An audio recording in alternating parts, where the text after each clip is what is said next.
सुप्रसिद्ध साधू जगद्वंदनीय जगन्मान्य विश्ववंद्य महाराष्ट्र भूषण वारकरी संप्रदायाच्या कळसस्थानी शोभणारे जगद्गुरु तुकोबाराय यांचा हा 4 चरणाचा अभंग आहे.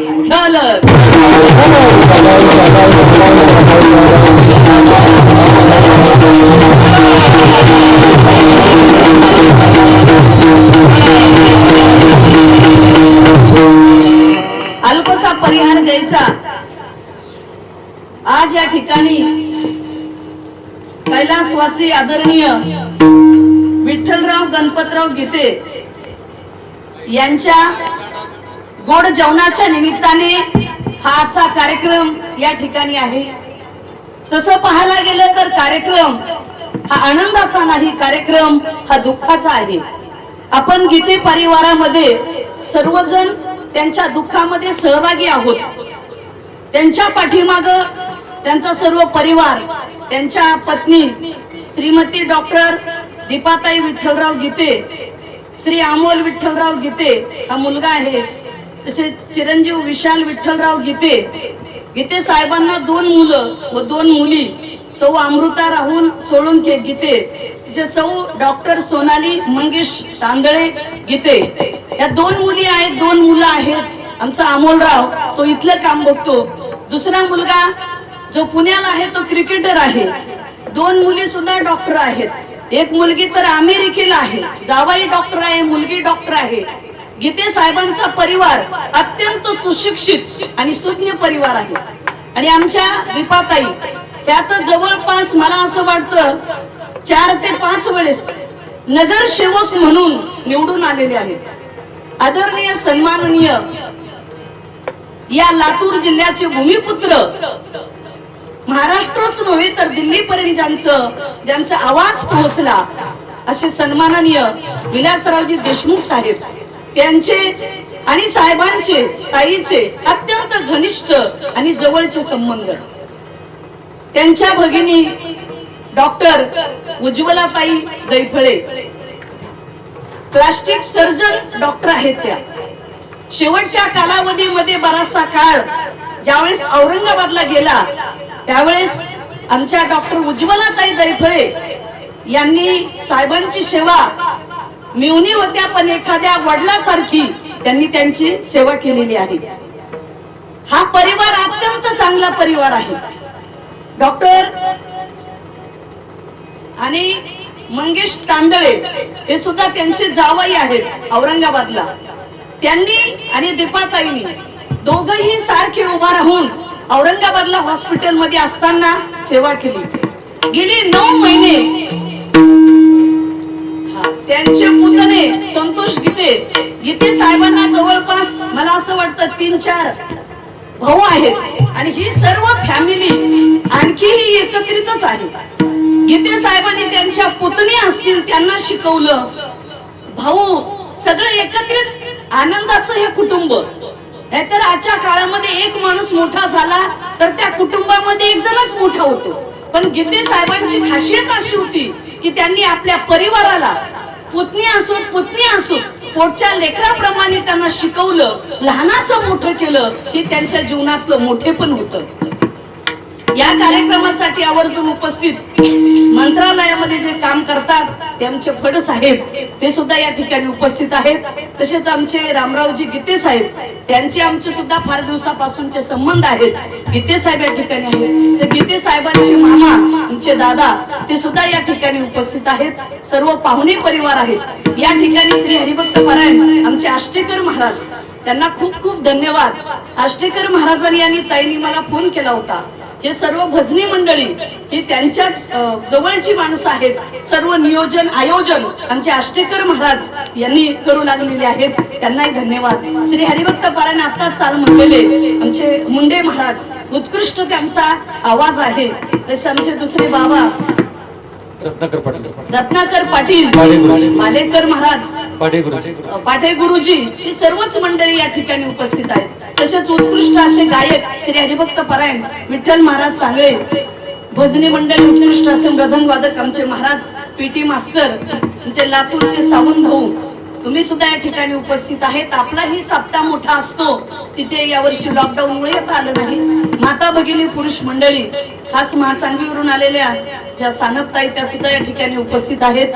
माईक सिस्टीम वाल्याला सुद्धा धन्यवाद. आज आपण खास या कार्यक्रमासाठी जे युट्यूब चॅनल वाले त्यांनाही बोलवलेलं आहे, महेश ते सुद्धा या ठिकाणी हजर आहेत. विठ्ठल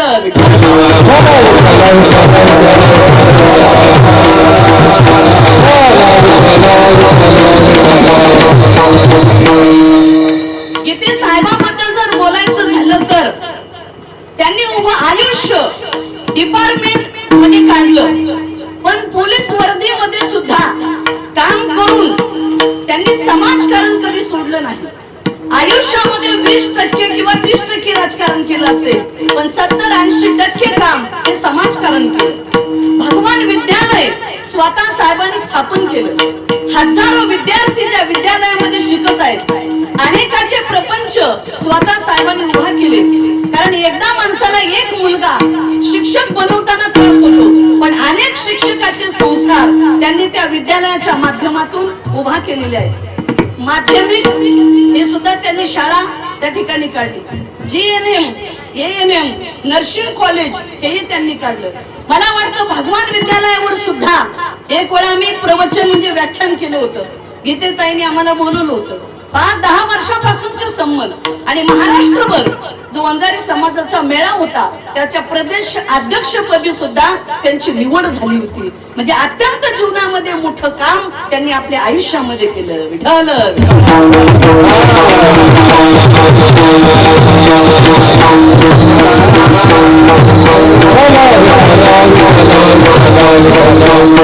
तुका म्हणे एका मरणीची सरे उत्तम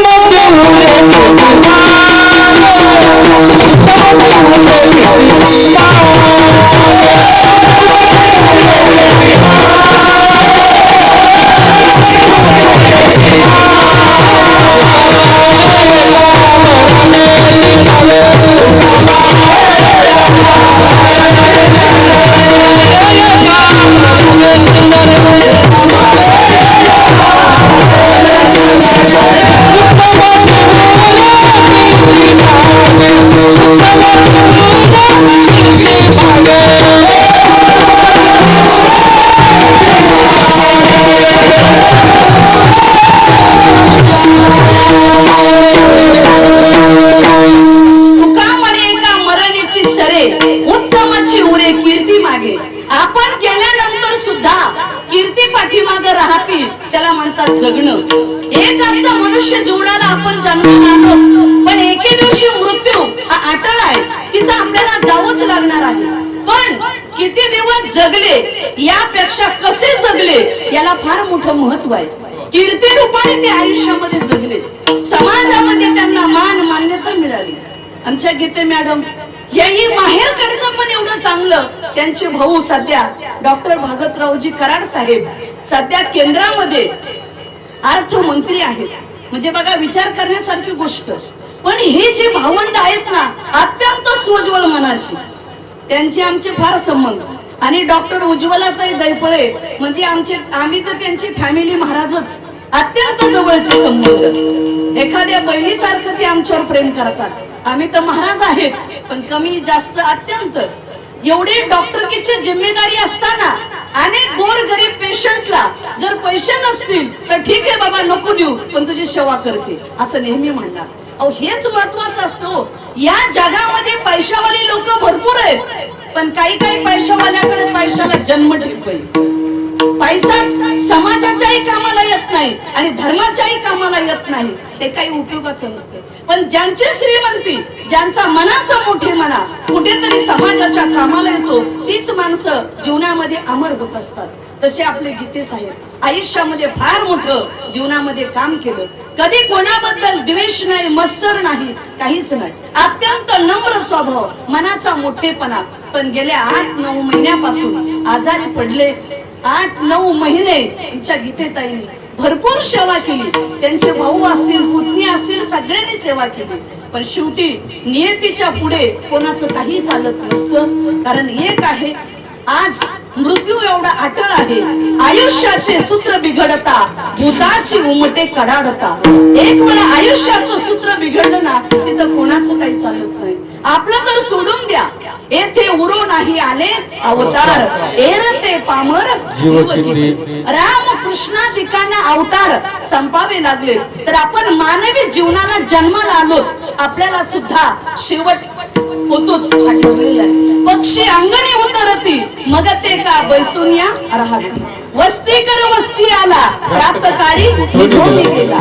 एखादा पक्षी अंगणात येतो आणि तो उडून जातो. एखादा वस्तीकर म्हणजे प्रवासी मुक्कामाला येतो आणि सकाळी कुठं जातो सांगता येत नाही. तसं मानवी जीवन आहे. तैसे आवे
तैसे असावे संसारी. खरं तसं म्हणजे आलिप्त संसारामध्ये असलं पाहिजे. पद्मपत्र निवांबसा. कमळाचं फूल पाण्यात असतं पण जर वरती काढलं तर असं वाटतं याला पाण्याचा स्पर्श झालाय की नाही असं जीवनामध्ये राहिलं पाहिजे. तसं पाहायला गेलं तर मानवी जीवनाचे 3 सोहळे आहेत. जन्म सोहळा, विवाह सोहळा आणि मृत्यू सोहळा. उपजे ते नाशे नाशिले पुनरुत्थित दिसे, हे घटिका यंत्र जैसे परिभ्रमेगा. ज्याचा जन्म झालाय त्याचा नाश होणार आहे. तुम्ही बघा जसा घड्याळाचा काटा 24 तास फिरत राहतो असा 12 तास, त्याप्रमाणे आपलं मानवी जीवन जो जन्माला आलाय तो एक दिवस जाणारच आहे. म्हणून जन्म सोहळा, विवाह सोहळा एक माणसाला कळतो आणि मृत्यू सोहळा. या कोविडच्या काळामध्ये मृत्यू सोहळा सुद्धा झाला नाही महाराज. म्हणजे शास्त्र म्हणतं मृत्यू सोहळा, पण झाला का? ज्याला कोविड झाला तिकडच हॉस्पिटल मध्ये अंत्यविधी करावे लागले. डॉक्टरांनी तिकडच केले. एवढी भयान परिस्थिती झाली. गेली 2 वर्ष मृत्यूने काळासारखा जबडा पसरलेला होता आणि मृत्यूचं तांडव या जगामध्ये भयंकर वाढलं होतं. आपण जर फेसबुक ओपन केलं तर भावपूर्ण श्रद्धांजली याच्याशिवाय आपल्याला काही पाहायला भेटत नव्हतं. एवढी भयान परिस्थिती जीवाची होती. म्हणून मृत्यू सोहळा. आता मृत्यू सोहळ्याचं असं पहिल्या दिवशी माणूस वारल्याच्या नंतर अंत्यविधी, दुसऱ्या दिवशी किंवा तिसऱ्या दिवशी सावडणं, 10व्याचा कार्यक्रम, 12वा 13वा आणि आज गोड जेवण बस. आणि याच्या नंतर वर्ष श्राद्ध. जीवाचे एवढेच खऱ्या अर्थाने कार्यक्रम आहेत. विठ्ठल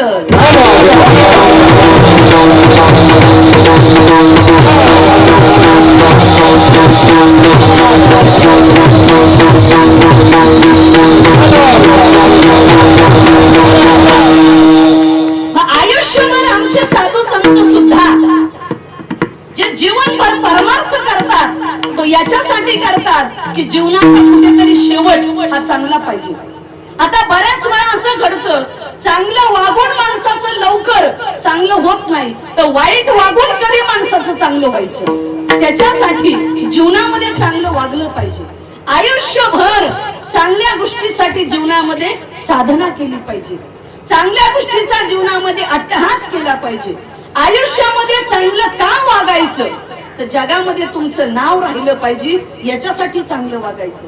असं नाही म्हटलं पाहिजे समाजाने की बरं झालं हो आपल्या गावची पिढा गेली, या माणसाने कधी माणसात माणूस ठेवला नाही. असं नका जगू.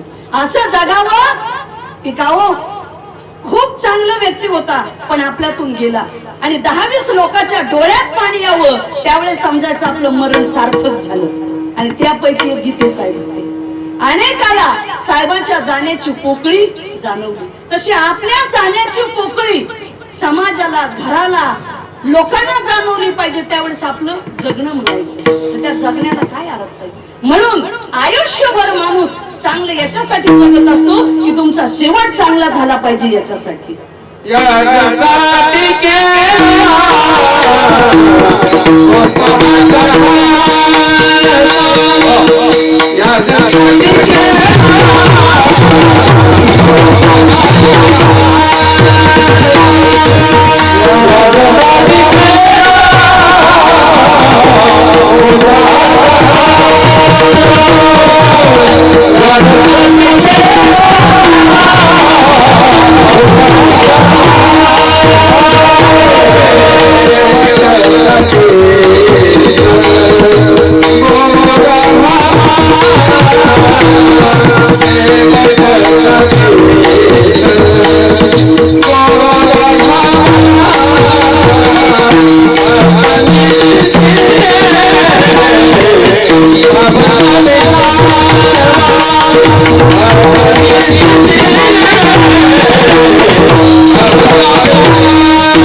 केला शेवटचा दिस गोड व्हावा. जगद्गुरु तुकोबाराय म्हणतात याचसाठी केला होता अट्टास. कशासाठी केला? शेवटचा दिवस गोड व्हावा. शेवटचा दिवस गोड झाला पाहिजे. शेवटचा या शब्दाचा अर्थ असा आहे की आपला मृत्यू हा जीवनातला शेवट आणि हा दिवस गोड होण्यासाठी आयुष्यभर आपण जे चांगले किंवा वाईट कर्म केलंय याचा जर शेवट करायचा असेल तर त्याच्यासाठी आयुष्यभर तुम्हाला अट्टहास करावा लागतो. त्याच्याशिवाय माणसाचं चांगलं होऊ शकत नाही. म्हणून पुण्य जीवनामध्ये केलं पाहिजे. आणि जर पुण्य आपल्या आयुष्यामध्ये करता आलं, सामाजिक काम, देश, धर्म, देव हा आपल्या जीवनामध्ये कुठेतरी चांगलं कर्म आयुष्यामध्ये घडलं तर नक्कीच जीवनामध्ये चांगलं होतं. नाहीतर जीवनाचा काय भरोसा आहे हो? क्या भरोसा है इस जिंदगी का, साथ देते नहीं वो किसी का. जीवनाचा काय भरोसा आहे आयुष्याचा सांगा ना. हाथों में लिया नहीं तेरा घास, क्या जीवने की पकरी आस. काय जीवनाचा भरोसा? हातात घास घेतला आणि तोंडात घालेपर्यंत सुद्धा आपली सत्ता नाही. तरी माणसं म्हणतात नाही आमच्या बापदादाचीच प्रॉपर्टी. तुम्हाला सांगू का, आपल्या बापदादाची प्रॉपर्टी नाही हे शरीर, किरायाने मिळालेलं आहे. हे मन मुसाफिर तुझे निकलना पडेगा, काया कुटी खाली करना पडेगा. ही काया रूपी कुटी आहे. किराए का घर तो क्या संभाले, जिस दिन उसका मालिक निकाले तो उसका किराया भी भरना पडेगा. कबीर महाराज म्हणतात हे किरायाचं घर आहे. मालक म्हटला ना घर खाली करा, या मालकाला सांगता येतं या महिन्यातलं पेमेंट पडसा व्यवस्थित झालं नाही दुसऱ्या महिन्यात देऊ, चालतं. पण वरचा मालक ऐकत नाही. जिस दिन उसका मालिक निकाले तो उसका किराया भी भरना पडेगा. तिथंच निघावं लागतं.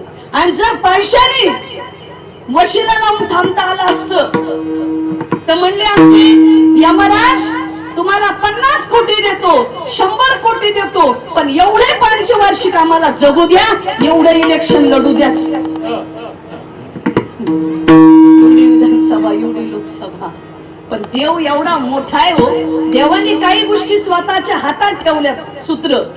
माणूस कितीही मोठा असू द्या, पण त्याच्या हातात नाही बरं का काही. शेवटी त्या ईश्वराच्या हातामध्ये काही गोष्टी येतात. जेव्हा तुमच्यावर काळ चालून येईल तुम्ही काहीच करू शकत नाही. काळाची ही उडी पडेल बा जेव्हा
कोणीच आपल्याला सोडू शकत नाही.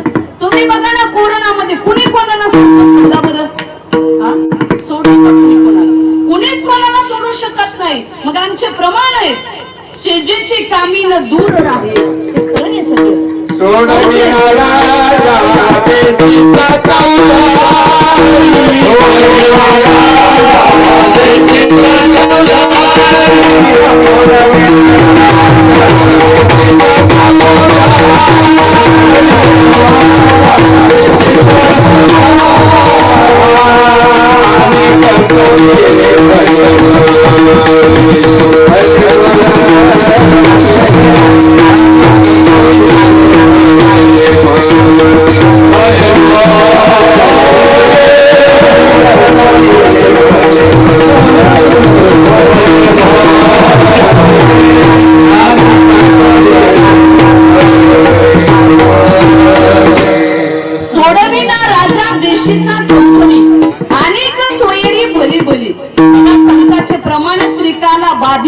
किती सत्य असतात. सोडविना राजा देशीचा चौधरी. तुम्ही किती मोठे असा, पण तुम्ही जर मोठ्या माणसाकडे वशिला लावला, ठीक आहे, कोविड झाला माणसाला, रेमडेसिवीर साठी आपण फोन केले, आमदार खासदार मंत्री, ठीक आहे, रेमडेसिवीर उपलब्ध झालं, व्हेंटिलेटर उपलब्ध झालं, हॉस्पिटल उपलब्ध झालं. लय पळे मॅडम तुमची ओळख होती म्हणून तुम्ही आमच्या पेशंटला अनेक ठिकाणी ऍडमिट केलं, ठीक आहे, ऑक्सिजन दिला, व्हेंटिलेटर दिलं, सर्व दिलं, पण आतली आणि सपोर्ट नाही दिल्यावर वरची साधनं काहीच करत नाही. आणि म्हणून महाराज म्हणतात अनेक सोयरी भली भली. तुम्हाला खूप सोयरी, तुम्ही मला सांगा, अनेक सोयरे, पण मृत्यूला कुठल्या सोयऱ्याचा उपयोग होतो का? बोला बरं, होतो का? नाही ना होत. तो त्याच्याच हातात आहे. तुम्हाला कसं जागवायचंय, ठेवायचंय, ते तो कोणाचाच नशिबात चालत नाही. म्हणून देशाचा राजा असेल किंवा सोयरी असतील, मृत्यूला कोणालाच अडवता येत नाही. म्हणून एकदा नचिकेताने यमराजाला विचारलं की यमराज, मला मृत्यूचं रहस्य सांगा.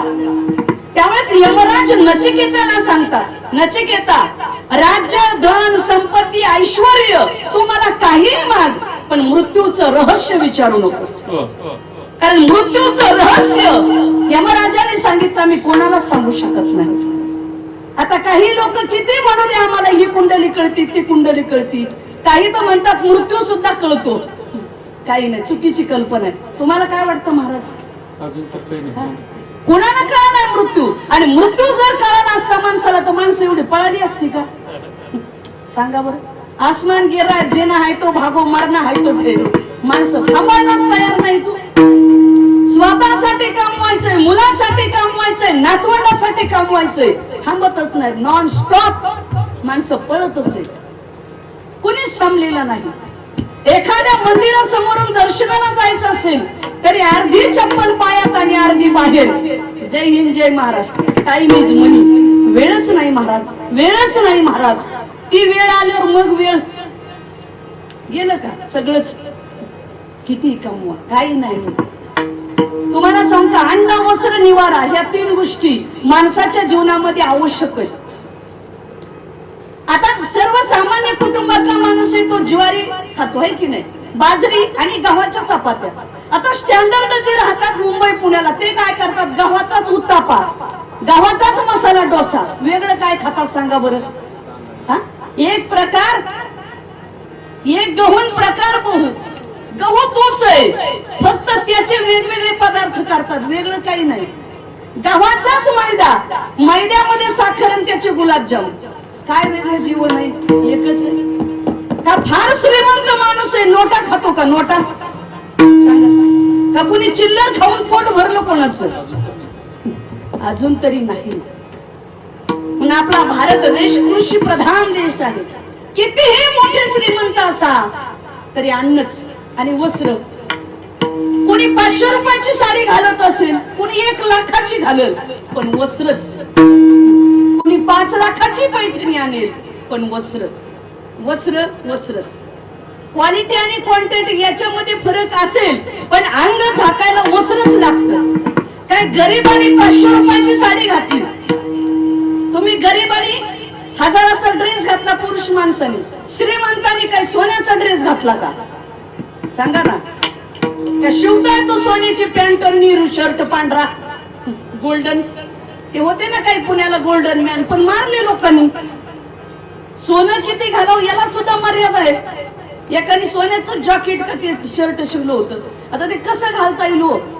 एवढं एवढं सोनं जास्त झालं तर आपल्या गळ्याला वजन होते. कुठं कसं असतं? पचल ते खावं आणि शोभल ते ल्यावं, हे म्हण आहे. कसंही नाही, काही नसतं. म्हणून कितीही श्रीमंत झाला तरी वस्त्र तेच आणि निवारा. गरीबाची 4 पात्राची झोपडी असेल आणि श्रीमंताचा 10 कोटीचा बंगला असेल, पण निवाराच. आलं का लक्षात सगळ्याच्या? अन्न, वस्त्र, निवारा. गरीब असो नाही तर श्रीमंत असो, फक्त सुख सुविधामध्ये फरक आहे, पण 3ही गोष्टी प्रत्येकाला आवश्यक आहे. त्याला म्हणतात मानवी जीवन.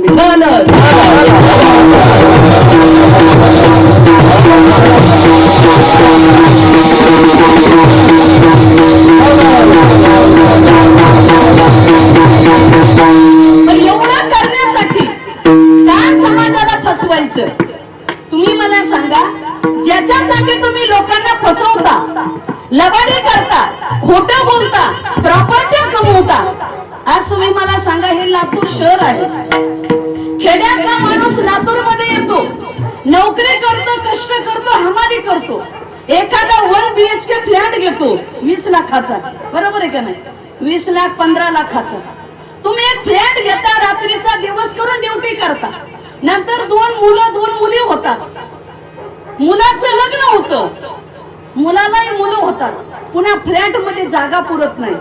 त्यावेळेस घरात आलेली सुनबाई काय म्हणते, अहो फ्लॅट मध्ये ना अडचणच होती, जागा पुरत नाही. मग काय, अहो साहेब तुमच्या आई वडिलांना घरातून बाहेर काढून द्या ना. तुमच्या लक्षात आलं का माझं बोलणं? जाधवर साहेब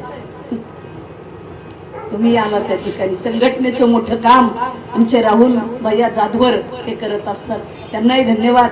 त्यांच्या सोबत गीते साहेबांनी काम केलेलं आहे. त्यांचं काम फार निस्वार्थीपणाचं काम आहे बरं का. तेव्हा आपला विषय काय चालला होता? फ्लॅट बाहेर काढणे. मग म्हटले फ्लॅट, सुनबाई म्हणते अडचण होती हो फ्लॅट मध्ये. त्यावेळेस पतिदेवाला म्हणते, साहेब तुमच्या आई वडिलांना कुठेतरी लावा ना, फ्लॅट मध्ये अडचण होती. तुम्ही तुमचा 7-12 लक्षात आणा. तुम्ही कष्ट केले, रक्ताचं पाणी केले, रात्रीचा दिवस करून ड्युटी केली, 1 BHK फ्लॅट तुम्ही घेतला आणि तुमचीच अडचण मुलाला आणि सुनेला होती. हा आपला 7-12 आहे, कळालं का? तरी माणसं जागी आहे ना, हे आमचं दुर्दैव आहे.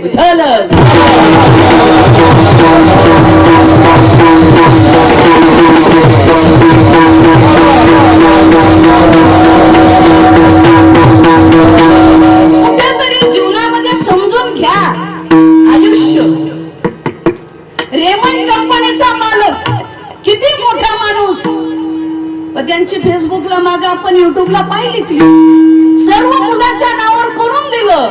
अक्षरशः त्या रेमंड कंपनीच्या मालकाला मुलाने घराबाहेर काढलं. हा इतिहास आहे. आणि लोकांनी म्हणावं, ताई महाराज कोरोना कधी जाईल? मी म्हटलं जोपर्यंत तुम्ही नीट वागत नाही तोपर्यंत. कोरोना आलाच वाईट वागण्यामुळं. मागच्या 2-3 वर्षामध्ये बघा ना लोक कशी वागत होती, थोडीशी सुद्धा मर्यादा नव्हती. जो तो ज्याच्या त्याच्या स्थानामध्ये होता. या उस्मानाबाद जिल्ह्यामध्ये 80 वर्षाच्या आईने मुलावर केस केली होती आणि पोटगी मागितली होती. का कोरोना येणार नाही? आम्हाला आमची आई, आम्हाला आमची बहीण, आमच्या स्त्रियाबद्दलचा सन्मान करायला तयार नाही. आम्ही उन्मत्त झालो, देशाला लुटलं, गोरगरिबाला लुटलं. तुका म्हणे पापे येते रोगाची या रूपे. तुकोबरायचं प्रमाण आहे, ज्या ज्या वेळेस या पृथ्वी तलावर पाप होतं त्या वेळेस ते रोगाच्या रूपात येतं. म्हणून कोरोना आला.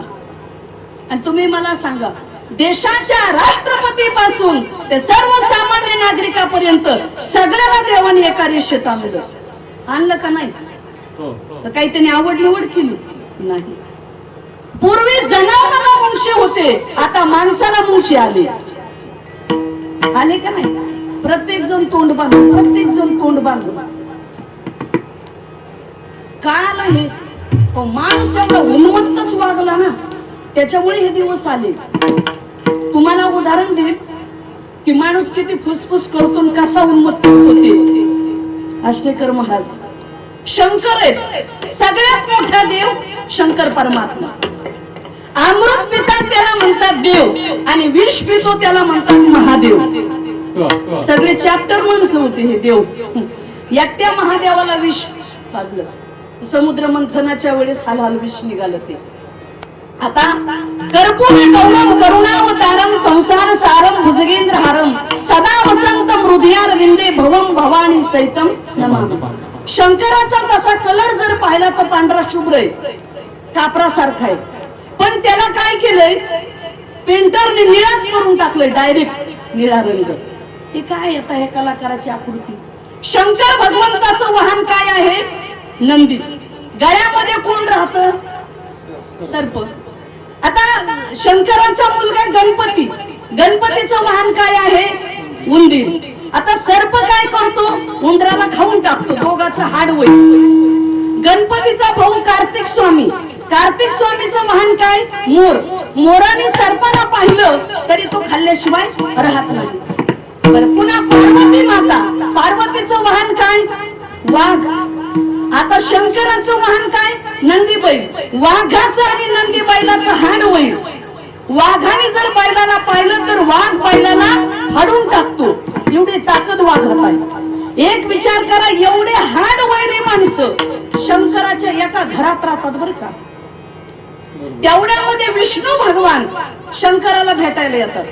आता विष्णूचं वाहन काय आहे? गरुड. आणि गरुडला पाहिल्याबरोबर शंकराच्या गळ्यातला जो साप आहे तो काय करतो? फुसकारा टाकतो. कोणावर? गरुडावर. पण गरुड हुशार असतो. तसं पाहायला गेलं तर गरुडाची ताकद फार मोठी आहे. साप छोटा आहे. गरुड म्हणतो अरे बेट्या तू तर माझं खाद्य आहेस, तू मोठा नाहीस, पण तू ज्या खुर्चीवर बसलास ना ती खुर्ची मोठी आहे रे. कळालं का तुम्हाला? आणि आजकाल माणसाची जी फुसफुस चालू आहे ना, नाही पळे मॅडम, फक्त पद, खुर्ची, सत्ता आणि पैसा, त्याच्यासाठी फुसफुस आहे, बाकी काहीच नाही. मग गरुड म्हणला पदावरून खाली उतर, मग बघू तुझी फुसफुस एका मिनिटात खाऊन टाकतो. म्हणून 2 वर्ष जी सगळ्याच माणसाला अहंकार झाला होता ना, कोविडने सगळ्याचीच फुसफुसी बंद केली का नाही? खरंय का खोटं? काही समजायचं नाही. मी म्हणजे कोण? क्या तेरी औकात है, क्या तेरी शान है, माटी के पुतले तुझे कितने गुमान है. काय अवकात, काय शान, मातीचा पुतळा मातीतच जाऊन मिसळणार आहे. पण काय माणसाला गर्व?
कधी जाईल काही सांगता येत नाही.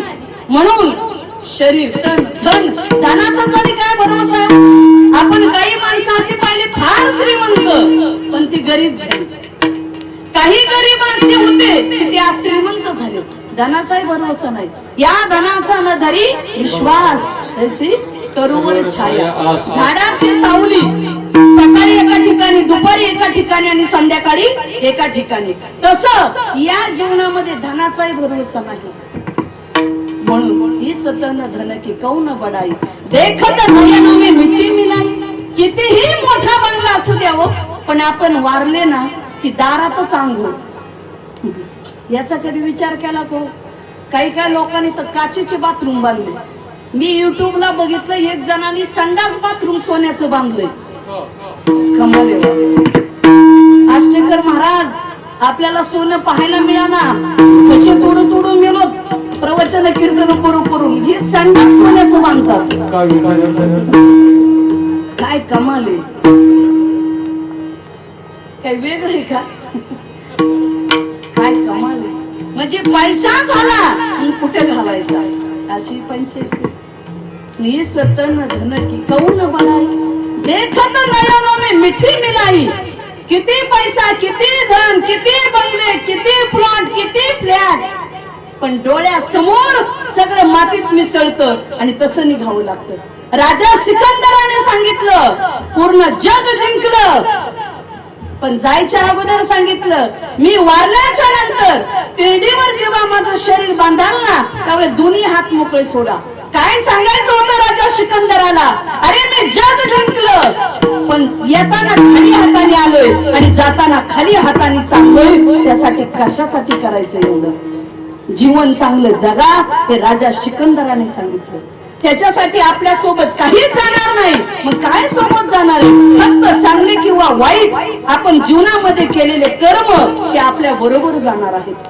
म्हणून चांगलं जीवन जगण्याचा प्रयत्न करा आणि आपल्या आयुष्याचा शेवट जर चांगला व्हावा वाटत असेल तर जीवनामध्ये चांगलं जगण्याचा प्रयत्न करायचा। आणि तुम्ही जर आयुष्यामध्ये चांगलं जगलात तर जीवनाला निश्चिंती प्राप्त झाल्याशिवाय राहत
महाराज म्हटले आता निश्चिंत पावलो, म्हणजे काय झालं?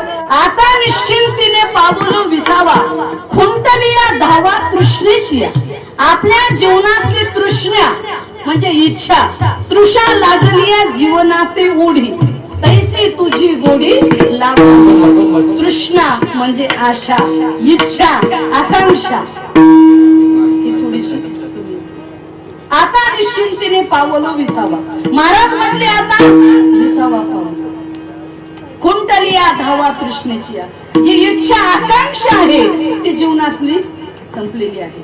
तुम्ही सांगा आपल्या जीवनातली इच्छा कधी संपती? अहो मरेपर्यंत संपत नाही हो। काही इच्छा संपली?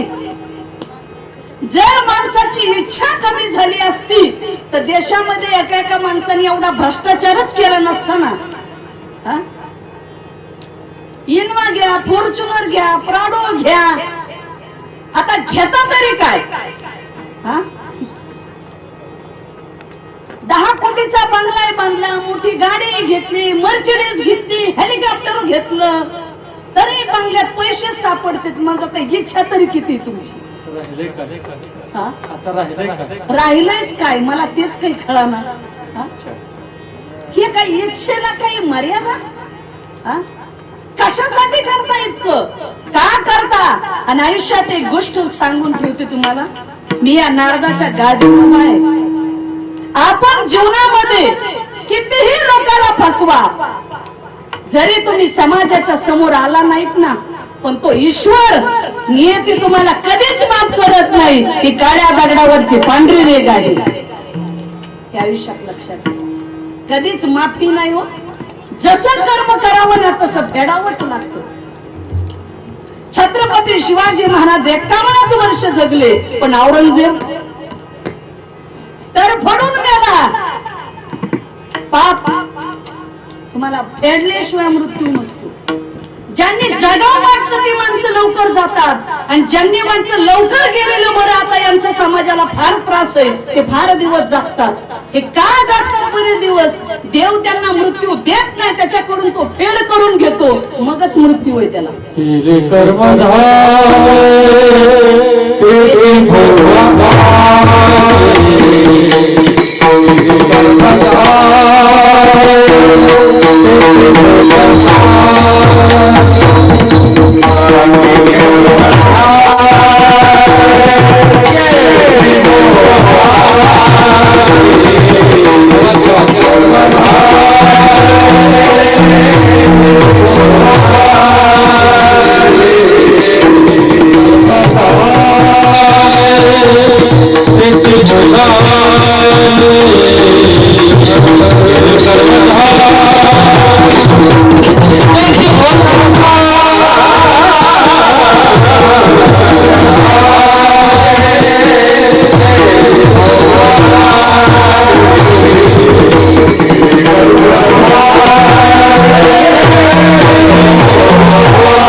महाराजांनी छान प्रमाण दिलं.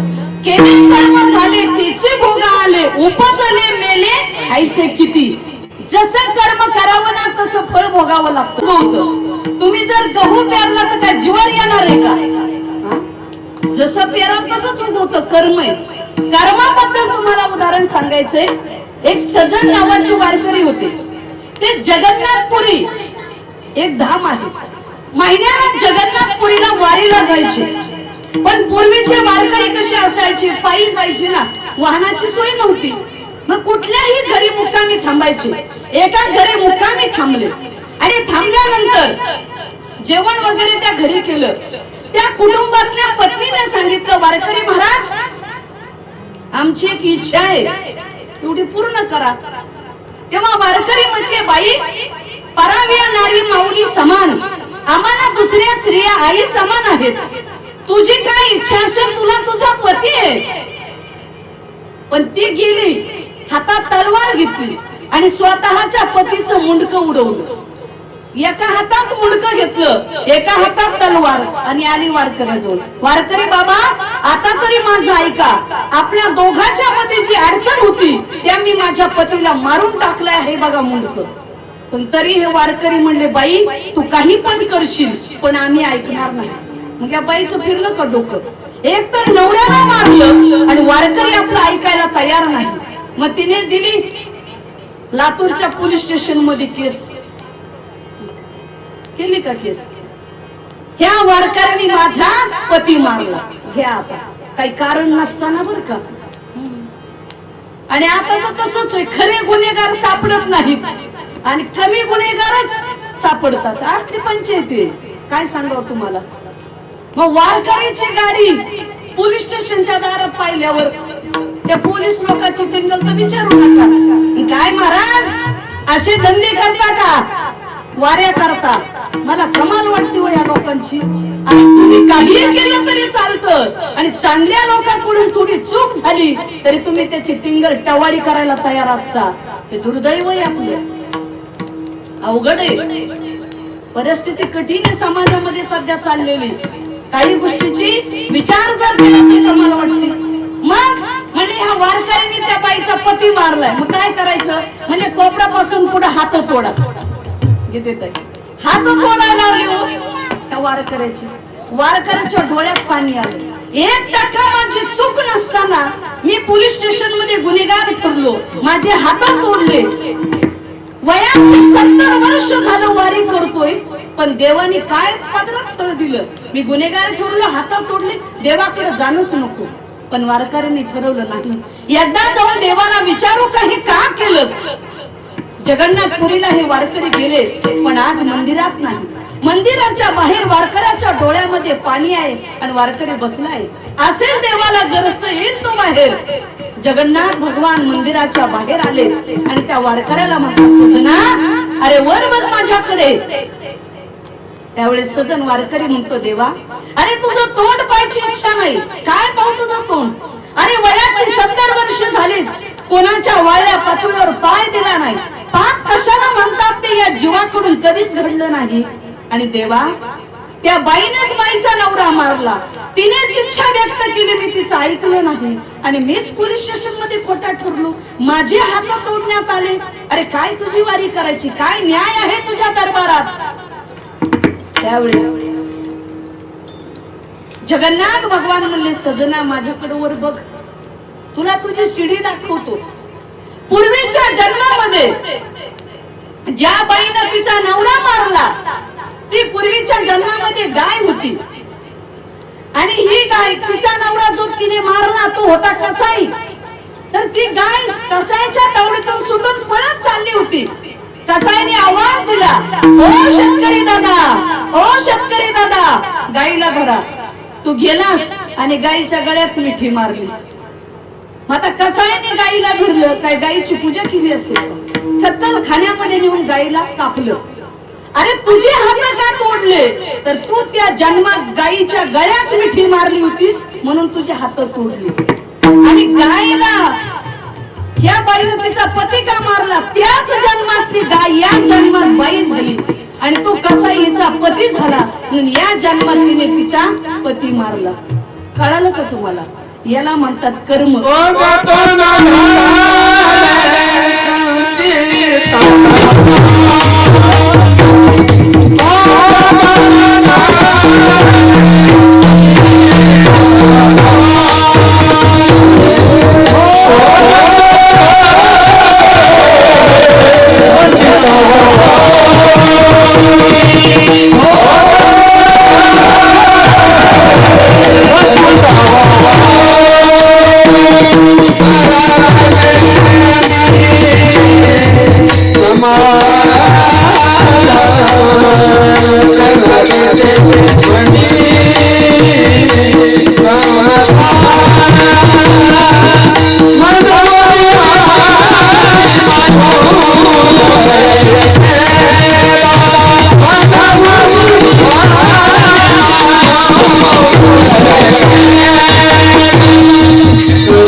विद्यमान हे सगळं माणसाला भोगावंच लागतं. म्हणून भोग हा भोगल्याशिवाय सुटत नाही. मग कुठेही असा ते भोग ठरलेला आहे.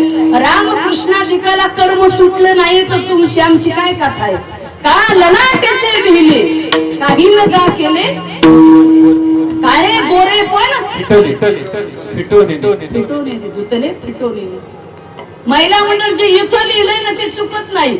आणि दुसरी गोष्ट कितीही पार्लर मध्ये जा, एका वेळेत 10,000चं पार्लर करा पण कलर बदलला का अजून तर नाही. नाहीच महाराज, नाही बदलला. बऱ्याच ज्यांची काळी स्किन आहे त्या गेल्या तेवढ्या तेवढी फिनिशिंग, पण कलर नाही बदलत. ते देवाची कला आहे हो.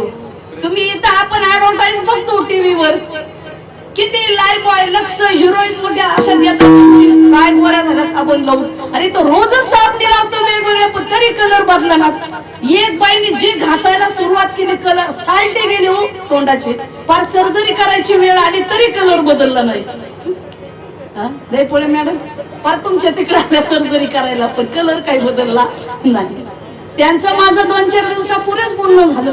तिकडचे लांबचे एक डॉक्टर होते ते म्हणले त्यांनी कलर बदलण्यासाठी पूर्ण ब्लॅक होते, व्हाईट कलर यावा म्हणून स्किनच चेंज केली. मायकल बघा त्यांनी ते कलर बदलायचं ठरवलं होतं पण सर्जरी केली, काही काळ जगले, त्याचे साईड इफेक्ट झाले, गेले निघून. त्याच्यामुळे फार कलर बदलण्याच्या भानगडीत पडत जाऊ नका. किती उलट वाटोळ होतं. ती श्रीदेवी हिरोईन सगळ्यांना माहिती ना, सारखं चालू असायचं तिचं सुद्धा. चांगलं दिसावं दिसतं तरी कुठपर्यंत चांगलं. हा गेले ना लवकरच साईड इफेक्ट. एक बाई लातूरच्या बाजारात गेले बाई गेले लातूरच्या मार्केटमध्ये, या दुकानात जा, त्या दुकानात जा, त्या बाजारात जा, इथं जा, तिथं जा, अनेक दुकानं पाहिले 5-50 पण कुठंच आरसा चांगला भेटाला. काय आरसा आहे मुली बाई. 25-30 वर्षापूर्वी काय चेहरा स्पष्ट दिसत होता आणि काय आरसे निघाले. असा कुठं आरसा असतो का. पुरं लातूर पायाखाली रिक्षा कर, गाडी कर, मोटरसायकलवर जा पण कुठल्या दुकानात आरसा नीट नाही. हा ही काय पद्धत आहे का. काय काचा निघाल्या, काय आरसे निघाले. तुम्ही सांगा काच खराब झाला होता का चेहरा खराब झाला होता भाऊ. अहो 25-30 वर्षापूर्वीचा चेहरा गुटगुटीत होता. वय झालं, जमलं, सौंदर्य गेलं, आरसा खराब नाही हे खराब झालं.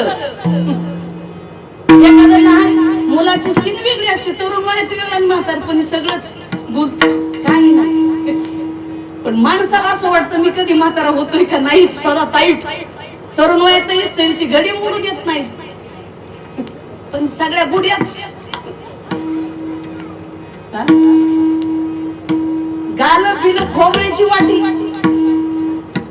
वाटी नसते तशी गाल. हरे राम म्हटलं की हरे राम, दत्ताजीरावने दिलेली असते राजा. जोपर्यंत तरुण वयात रामकृष्ण हरी म्हणायचं हाडे तो फोडीत बसले. फोडले का नाही काय बघता माझ्याकडे. किती दिवस हाडकं फोडता. आमचं एक प्रमाण आहे, मांस खाता हौस करी जोडोनी वैरी ठेवीला. मांस खाऊन हवस केली तर वैरी जोडल्या जाते. वैरी तुम्ही समजा बोकडं कापता, बोकडावर सुरी ठेवली, ती ब्या म्हणतो ते आशीर्वाद देतं का ज्या बेटा तेरा कल्याण होगा. शाप देतो शाप. तू सुद्धा तरफडून मरशील रे राजा, मला मारून खातोस. कोंबडी आशीर्वाद देते का. पण आता ना गडी माणसाचं तर जाऊ दे, आपण बाया बी ज्या शाकाहारी होत्या त्यांनी सुद्धा खायला सुरू केले हो. तुम्ही सुद्धा संस्कृती पाळी ना. कशाच काय काय म्हणावा काय नाही.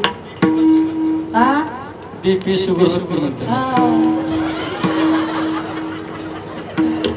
होत नाही वय. मला ते खाल्ल्यामुळे बीपी शुगर होत नाही. काय सांग होत नाही, झाल्यात उलट. चरबी वाढली, सकस आहार 12 तासात पचन क्रियाविषयी पाहिजे. नॉन व्हेज 24 तास काय 2 दिवस पोट साफ होत नाही. एक जणाला म्हटलं अरे त्याच्यापेक्षा चांगलं खा. पुरणपोळी होतो म्हणला 1000 पोळी एकच नळी. एवढी ताकद आहे. नळ्या खाऊन कुठे दारासिंग पैलवान व्हायला चालले तेच कळायला तयार नाही. हत्ती किती दिवस उपवाशी राहिला म्हणजे माणसाचं आपलं नॉन व्हेज खातो सांगा ना. हत्ती शाकाहारी आहे. अहो लोक फार विचित्र. मला ते एक जण म्हणलं अहो आमचं महासांगवी संस्थान आहे तिथं आला म्हणलं आई साहेब तुम्ही महाराज लोकांनी हिंदू लोक मुरदाड केले घ्या आता. म्हणलं कस काय. अहो यांच्यात रागच ठेवला नाही. म्हणलं कस काय. माळा घाला म्हणून घ्या आता. अहो म्हणलं नॉन व्हेज खाणाऱ्याने कोणते दिवे लावले. उलट खाऊन दारू पिऊन किडन्या फेल केल्या ना. लिव्हर गेले कामातून. काय राहिलंय. हे आमचे माळकरी बघा बरं किती गुटगुटी देत. सफरचंद बघा ना आता हे काय माणसं आहेत बाबा. अहो काय पाटील तुम्हाला दोघाला तर वाटतं घेऊनच जाऊ मला वाटतं गाडीत. हो काय तुम्ही जोडी आहे का काय भाव सारखे काय गुटगुटीत दिसते तर काय हा हुडकून आले हो ना हुडकूनच जोडी आणली खरंच. पाटील आणि मुंडे बाबा तुम्ही दोघं खरंच म्हणजे अगदी विचारू नका बरं. अहो काही ईश्वराने काय खेळाचे देणगी दिलेली. आम्हाला मान करायला काही कमी नाही. बदाम काजू शाखारी किती खायला आहे किती खातो. पण हे जागरण करू खाता येईना करावं काय आम्ही तरी. पुढाऱ्याच्या सभा दिवसानं आमची कीर्तन रात्री मेला महाराज जाऊ 9 ते 11 कीर्तन काय करावं. सोन्याचं अन्न घातलं तरी पचत आहे का होय. डॉक्टर लोक इथं सगळे मॅडमच आहेत माझ्या पुढे बसलेले कीर्तनाला. डॉक्टर लोक काही नाही फार अवघड आहे शरीराचं. मग काय खावा. युक्त आहार विहार नेम इंद्रियासी सार बासर निद्रा बहु भाषण हे पाहिजे. शरीर कुठेतरी पाळा शरीराची धर्म. आणि आपला विषय चालला होता की कर्म चांगलं करा. हो एक दिवस जायचं हे डोक्यात ठेवा. पशु काय पाप पुण्य जाणती उत्तम मध्यम भोग भोगिती. पशुला पाप पुण्य कळत नाही. आपण माणसाच्या जन्माला येऊन जर आपल्याला पाप पुण्य कळत नसेल तर जनावरांमध्ये ना आपल्यामध्ये काहीच फरक नाही. फक्त जनावराला 4 पाय आहेत आणि आपल्याला 2 पाय एवढाच फरक आहे. ऐसी बुद्धी ज्याची जड त्या मुली देवा. या परताई अशोकरावजी पर साहेब आहेत त्यांच्या पत्नी आहेत त्या सुद्धा कीर्तन करतात. मी म्हटलं आम्ही अगोदरच महाराज लोक एवढे कीर्तन करतो आणि तुम्ही अधिकाऱ्याची पत्नी असून पुन्हा त्याच्यात भर पुन्हा त्या. पण चांगला छंद आहे त्यांना सुद्धा. त्याही छान कीर्तन करतात. काल परवा फोन झाला होता ते सुद्धा ज्या ठिकाणी उपस्थित झाले. मी आपल्याला याच्यासाठी विषय सांगितला की आपली संस्कृती पाळा. शेवटी कर्म चांगलं करा तेच तुमच्या बरोबर येतं. आणि जर तशा पद्धतीने तुम्ही चांगलं कर्म केलं तर नक्की जीवनामध्ये चांगलं भोगायला आल्याशिवाय राहत नाही. मग तुम्ही केलेल्या कर्माचं तुम्हाला चांगल्या कामाचं नक्की कौतुक वाटल्याशिवाय राहणार नाही.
वाटतं. कशाचं? नाम मंगळाचे तिने गुणे, भगवंताचं नामस्मरण जीवाकडून घडलं पाहिजे. म्हणून आता निश्चिंतीने पावलो विसावा, कुंडलिया धावा कृष्णेची.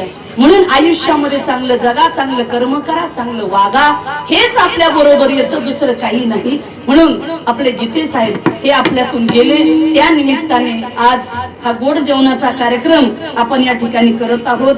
त्यांचे बंधू तावजी गीते साहेब ते मोठे भाऊ आहेत, पण त्या भावाने साहेबांना किडनी दिली हो, किडनी. आणि खरं मी नेहमी कीर्तनामध्ये सांगतच असते, जेव्हा रक्त रक्तावर उलटतं, रक्त रक्तावर उलटतं तेव्हा महाभारत घडतं, आणि रक्त रक्ताचे प्रामाणिक राहतं तेव्हा रामायण घडतं. आणि ज्याला आपल्या आयुष्यामध्ये स्वतःच रक्त कळत नाही ना, त्याला देश, धर्म, समाज आणि देव काय कळणार आहे? जयाचे अधिक धड नाही तयाचे परत्र पुससी काय. ज्याला घर कळत नाही ना, त्याला समाज व्यवस्था काय करणार आहे? म्हणून रक्ताने रक्तावर प्रेम केलं पाहिजे, रक्ताच्या थेंबासारखं. तुम मुझे खून दो, तुम मुझे खून दो, मैं तुम्हें आजादी दूंगा. हे कोणाचं वाक्य? सुभाषचंद्रजी बोस. ज्यांनी या देशासाठी रक्त सांडलं तेव्हा स्वराज्य उभा राहिलं. सुभाषचंद्रजी बोस, भगतसिंग राजगुरु, छत्रपती शिवाजी महाराज, धर्मवीर संभाजीराजे, या लोकांनी देशासाठी, धर्मासाठी, देवासाठी रक्त सांडलं म्हणून मोठी माणसं झाली. तसे गीते साहेब त्यांच्या बंधूने किडनी दिली. या लातूर जिल्ह्यातला इतिहास मी सांगूच नाही. पद्मश्री डॉक्टर तात्याराव लहाने यांच्या सुद्धा दोन्ही किडन्या गेल्या होत्या हो, पण त्यांच्या आईने किडनी दिली, आणि एका किडनीवर त्या माणसाने लाखो लोकांचे ऑपरेशन केले, पद्मश्री मिळाला. एक महिन्यापूर्वी आम्ही होतो बरोबर कार्यक्रमाला. ह्या लातूर जिल्ह्याची पुण्याई म्हणायचं. त्याच मातीमध्ये ही जन्मलेली माणसं म्हणून परोपकार. आदरणीय देशाचे लोकनेते, माजी केंद्रीय ग्रामविकास मंत्री गोपीनाथरावजी मुंडे साहेब, मुंडे साहेबाचं, देशमुख साहेबाचं एकत्र प्रेम, काय जोडी होती. देशात नाव होतं दोघांच्या मैत्रीचं. आज आमच्या मनाचा आखूडपणा झाला.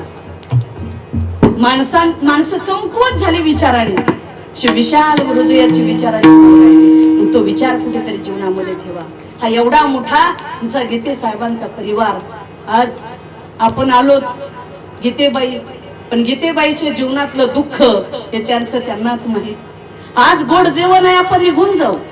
त्यांच्या पुतण्या असतील, मुली असतील, बहिणी असतील, आपण सर्व जाऊ, पण दुःख शेवटी एकटीलाच भोगावं लागणार. एक म्हण आहे, भातुकलीच्या खेळामधली राजा आणि राणी, अर्ध्यावरती डाव मोडीला अधुरी एक कहाणी. खरं स्त्रीच्या जीवनामध्ये पती जाणं आणि पतीच्या जीवनामध्ये पत्नी जाणं म्हणजे अर्ध्यावर मांडलेला डाव आयुष्यात मोडला जातो. आणि स्त्रीच्या जीवनामध्ये अर्ध्या आयुष्यात पती जाणं हे तिच्या जीवनातलं फार मोठं दुःख असतं. तुमच्या गीतेबाई लहान लेकरासारखं 9 महिने घेऊन फिरल्या. या देवाला जा, त्या देवाला जा, या डॉक्टरकडे जा, त्या डॉक्टरकडे जा. आता मला दैफळी मॅडमनी फोन केला होता 1 महिन्यापूर्वी. मॅडमला सहज सांगितलं, कुणी काहीतरी देवदेव करा. देवदेव सुद्धा करून आले. स्त्रीची भावना, माणसाच्या मनातलं प्रेम वेगळं असतं, की मी काय केल्यानंतर माझे पती वाचतील, की इच्छा पत्नीची असते. पण गीतेबाई, तुम्ही तुमच्या आयुष्यामध्ये दुःख करू नका. तेवढ्या दिवसाचा सहवास, तेवढ्या दिवसाचा काळ साहेबाचा तुमच्या सोबत होता. तुम्ही सुद्धा फार चांगले आहात. तुमचं कुटुंब मोठं आहे. या कुटुंबामध्ये आईची आणि बापाची दोन्हीची भूमिका निभावण्याचं काम आज तुमच्याकडे आहे. तुम्ही मजबूत राहा, म्हणजे मुलांना, सुनाला, मुलीला, पुतणी असतील सगळ्यांना आधार देण्याचं काम तुम्ही करा. एक असतं आयुष्यामध्ये, माणसाला वडील गेले तर आई तरी पाहिजे बरं का. पण जर दोघही नसतील ना जीवनात, तर त्याच्यासारखं दुःखच नसतं. आणि आयुष्यात सांगू का, बापाचं महत्व फार मोठं असतं, फार मोठं. खरं बाप बापाच्या काळजाचा तुकडा म्हणजे मुलगी असते, बरं का? बापाच्या काळजाचा तुकडा मुलगी असते. 3 वर्षाची मुलगी असू द्या हो, तुम्ही बाहेरून आला तर मुलाला म्हणावं लागतं बाळू पाणी द्या. पण छोटेसे पैंजण पायात घातलेली ती मुलगी 3, 4, 5 वर्षाची असू द्या हो, छोटी, जिचे बोबडे बोल असतात, ती पहिलं पाऊल टाकते, पायात पैंजण असतात, चुम चुम करीत बाबा बाहेरून आले ना, किती छोटी मुलगी असते, पप्पा आले पप्पा आले, लगेच छोट्याशा ग्लासामध्ये पाणी आणणार, बाबा पाणी घ्या म्हणणारी मुलगीच असते. मुलीचं आणि बापाचं एक अतूट नातं असतं बरं का, दोन्हीचं प्रेम हे वेगळे. म्हणून एरवी पुरुष कधीच रडत नाही, पण सांगू का, बाप आयुष्यात येऊन 2दा रडतो. केव्हा? पहिल्यांदा मुलगी सासरी वाट लावताना, आणि दुसऱ्यांदा जेव्हा मुलगा बापातून वेगळा राहतो, त्यावेळेस वाघाच्या हृदयाचा बाप असू द्या पण आतून तुटतो. बाळ, अरे जेव्हापासून ताटात खाण्यासारखा झाला रे, तेव्हापासून तुला लहानाचं मोठं केलं, पहिलं पाऊल शिकवलं रे तुला बाळा, आणि आज बापातून वेगळा राहतोस. महिला मंडळ, अच्छा, माझ्या कीर्तनातून काही नाही घेतलं तर घेऊ नका. तुम्हाला जसं तुमच्या बापाचं प्रेम आहे ना, तसं तुमच्या नवऱ्याला तुमच्या आई बापाचं प्रेम आहे. आई बापातून नवऱ्याला बाजूला करण्याचं पाप जीवनामध्ये करू नका. तुम्हाला सुद्धा ते फेडावं लागेल, हे डोक्यात ठेवा. काही काही गोष्टी लक्षात ठेवा. नाही बाकीचा परमार्थ तुम्हाला करता आला करू नका हो, पण माणसं सांभाळायची करा. कमीत कमी माणसं सांभाळण्याचा परमार्थ जीवनामध्ये करावं. नका बापाला विसरू. त्या बापाने किती खासा खाल्लेले असतात तुमच्यासाठी. मुलासाठी प्रपंच करत असताना बाप ड्युटी करतो, ओव्हर टाइम ड्युटी करतो. आई सुद्धा त्या मुलासाठी नाही ती मेहनत घेते, कष्ट घेते. का? माझा मुलगा शिकला पाहिजे, मोठा झाला पाहिजे. प्रत्येक बापाची इच्छा असते, प्रत्येक आईची इच्छा असते. म्हणून आम्हाला शाळेमध्ये कविता होती, बापाजी माझा वड, बापाजी माझा वड, माय माझी फुलं जाई, दोघांच्या सावलीची काय सांगू बडे जाई. आई म्हणजे फुलजाई आणि बाप म्हणजे वडाचं झाड. कुठल्या छोट्याशा झाडाखाली बसलं तर झाडायला लागतात, पण वडाच्या झाडाची सावली गर्द असते, तिच्या सावलीला बसा कधी झाडायला लागत नाही तो. म्हणून जीवनामध्ये बाप फार महत्वाचा असतो. बापाची किंमत करा. पण आज आमचं दुर्दैव आहे, आम्हाला आई कळत नाही, आम्हाला बाप कळत नाही, आम्हाला तर सासूच नकोय. अलीकडच्या मुलींना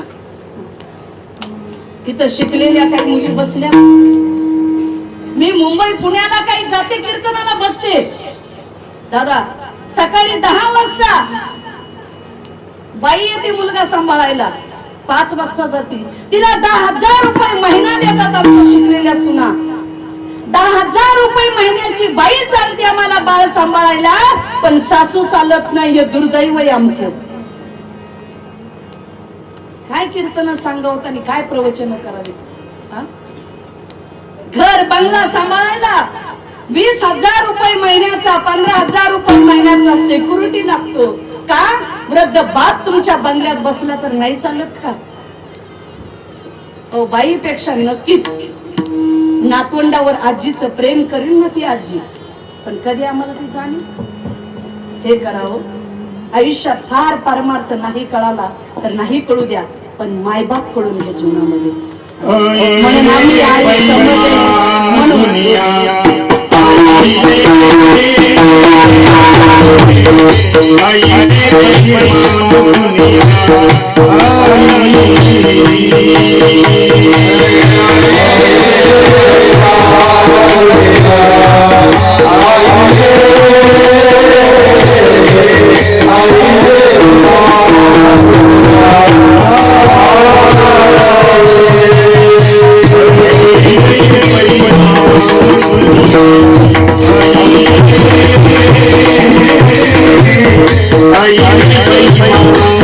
I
डॉक्टर दैफळे साहेब ते सुद्धा या ठिकाणी उपस्थित झाले, तसेच साहेबही या ठिकाणी आलेले आहेत.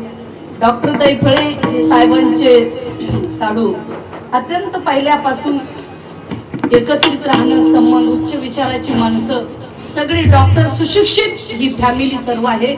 असो म्हणून आता निश्चिंतीने पावलं विसावा खुंटली या धावा तृष्णेची. एकदा मोठ्या प्रेमाने पांडुरंगाचं भजन करू.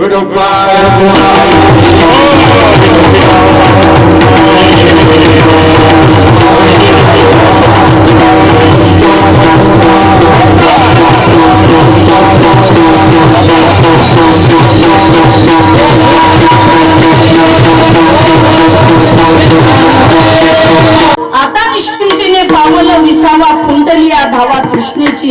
कवतुक वाटे झाली या वेचाचे नाम मंगळाचे तेने गुणे. म्हणून आपली झालेली सेवा श्री संत भगवान बाबा, श्री संत वामन भाऊ महाराज, श्री संत मीराबाई आईसाहेब यांच्या चरणी समर्पित करायची. पण जाता जाता एक सांगायचंय की आपल्या आयुष्यामध्ये राहिलेले 4 दिवस हे खेळीमेळीमध्ये कोणीच कोणाबद्दल द्वेष करू नका, मत्सर करू नका, ईर्ष्या करू नका. आयुष्यामध्ये चांगलं जगा, चांगलं वागा, चांगलं बोला आणि जीवनामध्ये तुम्ही कोणाचं वाईट करू नका. ईश्वर तुमचं कधीच वाईट होऊ देणार नाही. ही काळ्या दगडावरची पांढरी रेख आहे बस. आणि जीवनामध्ये होता होईल तेवढा परोपकार करा. ज्यांचे सूर जोडून आले त्यांनी 2 गाडी द्यावीत, ज्यांची बाग पहरून येते त्यांनी 2 खोली द्यावीत. आभाळ एवढी ज्यांची उंची त्यांनी थोडं खाली यावं. मैलेत पाय जमिनीवर त्यांना थोडं उचलून घ्यावं. माणसाने माणसाला माणसाची रीत द्यावी, माणसाने माणसाला माणसाची प्रीत द्यावी. माणुसकी हा सर्वात मोठा धर्म आहे, तो जीवनामध्ये पाळायचा आहे. बाकी काही जीवनामध्ये करायचं नाही. आपले आदरणीय सन्माननीय कैलासवासी रामरावजी गीते यांचं नाव निश्चितच अजर अमर राहणार आहे. ते शरीर रूपाने गेले पण कीर्ती रूपाने विठ्ठलरावजी गीते हे नक्कीच त्यांचं नाव अजर अमर राहिल्याशिवाय राहणार नाही.